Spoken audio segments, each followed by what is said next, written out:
कर्नाटक से जुड़ी हुई भ्रष्ट राजनीति से संन्यास लेंगे सिद्धारमैया, या फिर दरअसल उनके हाथ से सत्ता सरक गई है इसलिए संन्यास लेना चाहते हैं। कर्नाटक में देवराज अरस के बाद सबसे लंबे समय तक मुख्यमंत्री रहने वाले सिद्धारमैया को अब राजनीति प्रदूषित और गंदी क्यों लगने लगी है। पूर्व मुख्यमंत्री सिद्धारमैया ने चुनावी राजनीति से संन्यास की घोषणा कर सभी को चौंका दिया है।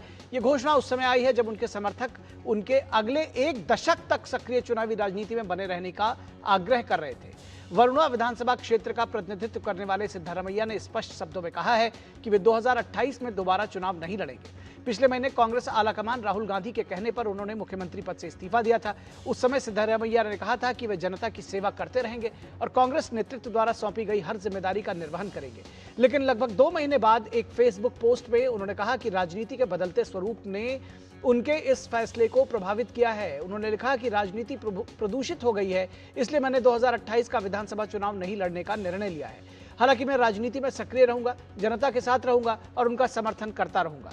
लेकिन अब सवाल उठ रहे हैं कि क्या वे आज भी मुख्यमंत्री पद छोड़ने की पीड़ा से उबर नहीं पाए हैं, या फिर कांग्रेस में बढ़ते धन बल और आंतरिक राजनीति से खिन्न है।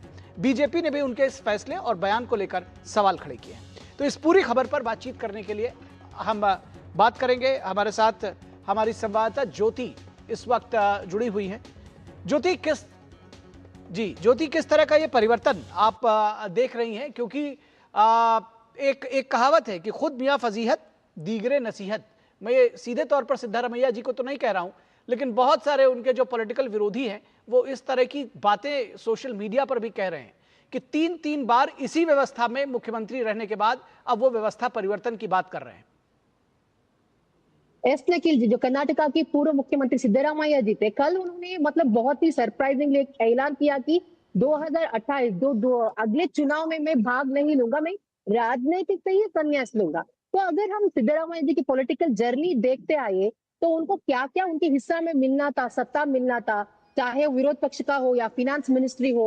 2 बार वो मुख्यमंत्री भी बन चुके हैं और विरोध पक्ष का नायक बन चुके हैं और 9 बार विधायक बन चुके हैं। तो जो कुछ भी उनके हिस्से में मिलना था उनके हिस्से से भी ज्यादा मिल चुका है। तो सिद्धरामैया जी की ये जो बात है ना, आजकल की इस राजनीतिक में प्रामाणिकता नहीं है, वफादारी नहीं है, मैं इस चिंता व्यक्त करके मैं यहाँ से संन्यास ले रहा हूँ। क्या इतने सालों तक, ऑलमोस्ट 50 साल होते हुए आया है, तो इतने सालों तक आपको कहीं पे भी वो नहीं लगा कि, क्योंकि 2 बार आप मुख्यमंत्री बन चुके हैं, जैसे आपने कहा लॉन्गेस्ट सर्विस सीएम भी बन चुके हैं कर्नाटका की। तो इतने दिन बीजेपी का लीडर भी वही कहते हैं कि अगर ट्रांसपेरेंसी नहीं है तो आपके बेटे को ही अपनी सत्ता में लेकर आए। तो क्या वफादारी चाहते हैं, क्या ट्रांसपेरेंसी चाहते हैं आप?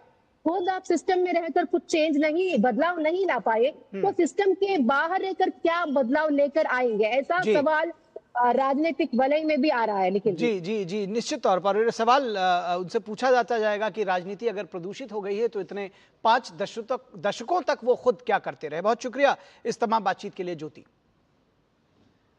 तो इस वक्त